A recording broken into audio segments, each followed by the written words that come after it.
Salut, c'est Anthony, soyez les bienvenus sur cette nouvelle vidéo spéciale budget durant laquelle je vais faire le bilan de mon mois de mai en ce qui concerne mon budget. C'est un rendez-vous qu'on va faire chaque mois, je vous en ai parlé récemment.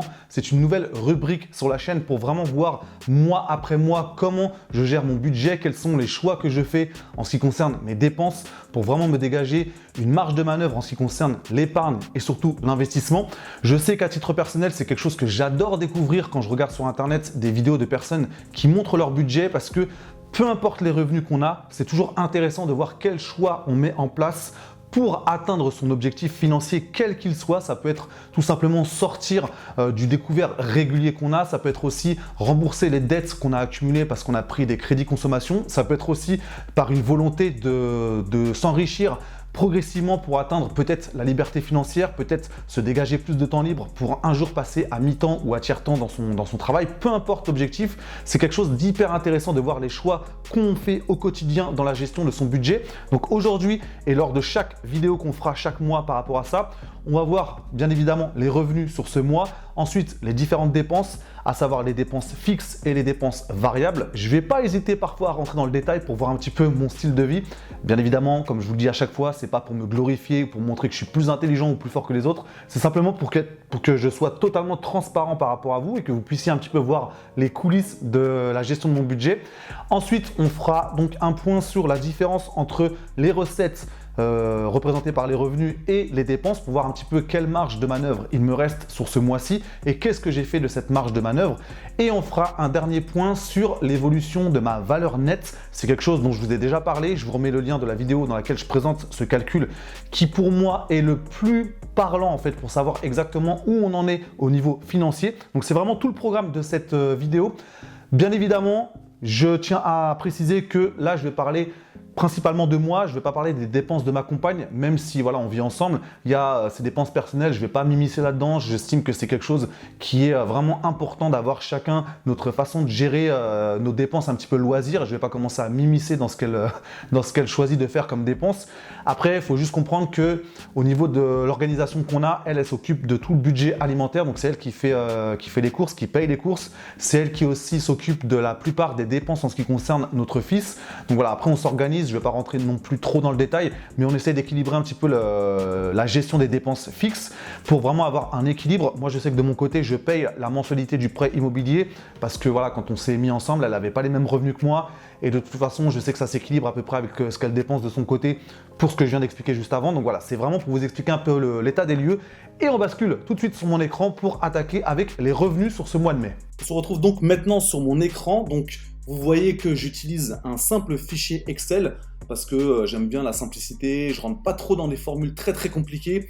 Mais voilà, c'est un système qui me correspond bien, qui me plaît bien. Je passe pas trop de temps à rentrer mon budget chaque mois, à voir l'évolution de mes dépenses. Donc voilà, après chacun fait en fonction de son envie de gérer son budget de telle ou telle façon avec tel ou tel outil. Moi, ça me suffit amplement. Par rapport à ce tableau, j'ai directement zoomé pour qu'on s'intéresse d'abord à la partie des recettes. On verra ensuite les différentes dépenses que j'ai eues sur ce mois en termes de dépenses fixes et dépenses variables. On rentrera un petit peu dans le détail. Je vais commenter certaines dépenses. Après, on verra la différence entre les recettes et les dépenses et ce que j'ai fait de cette différence. Donc là, on commence par le petit tableau des recettes. Donc là, ici, sur la ligne du salaire, on voit un salaire de 3 099,49 €. Certes, c'est un très bon salaire, mais c'est un salaire dans lequel il y a eu des heures supplémentaires qui ont été payées, donc ce n'est pas mon salaire de base. Après, je sais très bien que déjà de base, j'ai un salaire qui dépasse le salaire médian des Français, donc c'est quelque chose dont j'ai conscience. Après, je sais d'où je viens, je sais ce que j'ai fait comme effort pour arriver à ce salaire-là, donc pas de honte spécifique à avoir. Je sais aussi qu'il y a des personnes qui sont largement au-dessus de moi, donc pas de jalousie pour le coup d'avoir des personnes qui sont au-dessus de moi, c'est très bien pour ces personnes-là. Ensuite, sur la deuxième ligne, on voit 189 €, ça c'est mon salaire mensuel en ce qui concerne l'école multisport dans laquelle je travaille le samedi matin. Donc pour vous repréciser, si vous ne vous en souvenez plus ou si vous n'étiez pas là lorsque j'en ai parlé, c'est une école multisport dans laquelle je travaille avec mon fils qui participe au cours dans le groupe des 4 ans. Et j'ai aussi un groupe de 3 ans, même si là ils commencent à grandir parce qu'ils avaient plutôt 3 ans en début d'année scolaire. Donc voilà, ça c'est mon activité du samedi matin. C'est une activité qui est très enrichissante humainement parce que c'est clairement quelque chose que j'apprécie en plus de faire le cours avec mon fils dans le groupe, c'est quelque chose qui va créer des souvenirs, que ce soit pour lui ou pour moi. Donc c'est vraiment quelque chose qui me tient particulièrement à cœur. Après, vous avez une troisième ligne, là c'est un virement que me fait ma compagne chaque mois. Après, c'est plutôt au niveau de notre gestion de couple. C'est pour un petit peu arriver à l'équilibre en fonction des différentes dépenses qu'on a. Donc on va pas trop rentrer dans le détail. Ça fait un total de recettes de 3 438,49 €. Donc après, on va basculer du côté des dépenses fixes. Je vais un petit peu dézoomer parce que là c'est un peu trop zoomé. Donc on va détailler. Donc là c'est un petit peu tout ce qui concerne les différents prélèvements automatiques que j'ai ou vraiment les frais que je considère comme des frais incompressibles dont je ne peux pas me passer pour l'instant. Donc on voit un petit peu l'évolution du mois. Je vous ai mis toutes les dates auxquelles j'ai eu ces prélèvements ou ces dépenses. Donc là, vous voyez qu'on a des dépenses de carburant. Après, vous avez tout ce que j'ai évoqué dans ma vidéo consacrée à la présentation de mon budget que j'ai fait il y a quelques semaines. Donc là, c'est différents forfaits mobiles, on est chauffé au gaz, on a aussi le contrat électricité chez Total Direct Energy. Veolia, je ne suis pas que actionnaire Veolia, je suis aussi client chez eux, donc là c'est pour l'eau. Après il y a l'assurance auto, le prêt de la maison, donc c'est moi qui le paye, mais finalement ma compagne se rattrape par rapport aux autres dépenses qu'elle a, donc on s'est organisé comme ça. Après il y a deux lignes qui concernent la chaîne YouTube, donc là c'est l'abonnement Adobe, c'est ce qui concerne, c'est ce qui, comment dire, c'est ce qui concerne le logiciel de montage que j'ai acheté, même si c'est pas finalement un achat, c'est un abonnement mensuel. C'est Adobe Premiere Pro que j'utilise pour le logiciel de montage. Donc 19,50 € par mois. Après, juste en dessous, vous avez la cotisation de compte au Crédit Mutuel. Après, l'assurance habitation. Abonnement Canva, c'est la même chose. C'est ce que j'utilise pour faire la plupart de mes miniatures pour les vidéos YouTube. Donc c'est un abonnement mensuel. La taxe d'habitation, la taxe foncière, Internet. L'alarme, parce que chez nous on a un système d'alarme, et enfin à la fin du mois, enfin plutôt un petit peu après la moitié du mois, j'ai pris une dernière fois de l'essence. Donc on arrive à un total de dépenses fixes de 1783,50 €. Ensuite, on bascule du côté des dépenses variables. Donc là, je n'ai pas hésité à vous mettre certains détails. Donc on va en parler tranquillement. Tout ce qui concerne la ligne restauration, c'est les différents repas qu'on va chercher lorsqu'on a envie de manger. Par exemple, je sais qu'on aime bien le japonais avec Laura, c'est quelque chose qu'on aime bien faire. Donc toute cette ligne restauration, c'est tout ce que j'ai mis là-dedans. Ce qui concerne le japonais, on aime bien aussi acheter du chinois, on aime bien aussi acheter des fois on se fait une petite soirée pizza. Donc voilà, ça c'est un total de 97,73 € sur le mois de mai. Ensuite, le repas du midi, donc il y a 23,25 €. Il y a 2 fois où j'avais pas pris à manger pour manger le midi sur mon lieu de travail, donc je suis parti acheter du chinois parce qu'en plus j'adore les rouleaux de printemps, j'adore ce qu'on appelle les bobounes, c'est quelque chose dont je suis vraiment friand, donc voilà, il y a 2 fois où j'ai un petit peu craqué, je suis parti acheter ça. Après voilà, comme on se dit souvent, il faut aussi savoir se faire plaisir. Après, il y a une ligne, tout ce qui concerne les courses de complément, parce que même si c'est ma compagne qui gère les courses, il y a toujours 2-3 petits trucs à racheter dans le mois, donc là on est à 35,03 €. J'ai aussi fait des courses pour une invitation qu'on a eue dans le mois, donc 76,82 €. Les voitures Tintin, je vous en ai déjà parlé, c'est un abonnement, enfin c'est pas un abonnement, c'est une collection que je fais avec une voiture qui sort tous les 15 jours, donc une voiture qui coûte 40,99 €, mais là il y a un petit peu plus que ça, mais voilà, ça en gros c'est 40 € par mois. Et là, ce mois-ci, j'en ai acheté 2, donc ça dépasse un petit peu 40 €, mais après la différence, je sais même plus à quoi c'est dû. Mais voilà, j'ai dû racheter un petit truc en plus chez le libraire à ce moment-là. Peu importe. Ensuite, on a une ligne concernant les livres. Donc là, j'étais parti avec ma compagne à Gilbert Joseph à Paris et j'avais besoin d'acheter des livres. C'est notamment là que j'ai racheté le livre L'investisseur intelligent. Donc j'ai acheté plusieurs livres pour un total de 76,90 €. Très très important de se laisser de l'argent pour se former dans tel ou tel domaine. C'est quelque chose qui me paraît très très important. C'est essentiel de lire. Il y a de moins en moins de personnes qui lisent, qui sont capables d'aller jusqu'à la fin d'un livre. Je ne me rappelle plus des statistiques, mais je sais qu'il y a très très peu de personnes qui commencent un livre et qui le terminent jusqu'à la dernière page. Ensuite, les dépenses enfants, donc là c'est les dépenses pour mon fils, même si c'est ma compagne qui fait la plupart de ses dépenses. Je sais que dans l'eau, il y avait un déguisement que je lui ai acheté parce qu'il y avait un carnaval à l'école ce mois-ci. Et enfin, la dernière ligne, c'était stationnement à Paris, parce qu'on est parti une fois à Paris, notamment quand je disais pour aller à Gilbert Joseph. Le stationnement est très très cher, donc là je vous ai pas mis la durée la durée à laquelle ça correspond, mais c'est 14 €. Des fois, on reste pas très très longtemps. C'est pas une journée de stationnement, c'est beaucoup moins que ça. Donc ça, on arrive à un total de dépenses variables de 443,80 €. Donc, si on dézoome maintenant, pour voir la totalité de ce fichier Excel. On voit ici donc les différents tableaux dont je vous ai parlé et on arrive ici au total des dépenses, donc 2227,30 € et le petit tableau très important, la différence entre les recettes et les dépenses, on arrive ici à une différence de 1211,19 €. Donc là, c'est une différence positive, hein, c'est vraiment tout ce qui me reste à la fin du mois ou même dans le mois lorsque j'ai enlevé les dépenses fixes et les dépenses variables. Donc par rapport à ça, si je dois vous parler un petit peu de ce que j'ai fait de ces 1211,19 €, il y a eu une bonne partie qui est partie sur mon livret A parce que j'ai dû le renflouer un petit peu parce que récemment j'ai acheté un Mac. C'est un achat que j'ai mûrement réfléchi, j'avais besoin vraiment de m'en acheter parce que là au niveau du logiciel de montage, ça utilise énormément de puissance. J'avais un ordi portable qui commençait à ramer de plus en plus et je passais énormément de temps à simplement attendre que le logiciel de montage veuille bien se lancer, donc ça devenait plus gérable au niveau de la durée d'attente.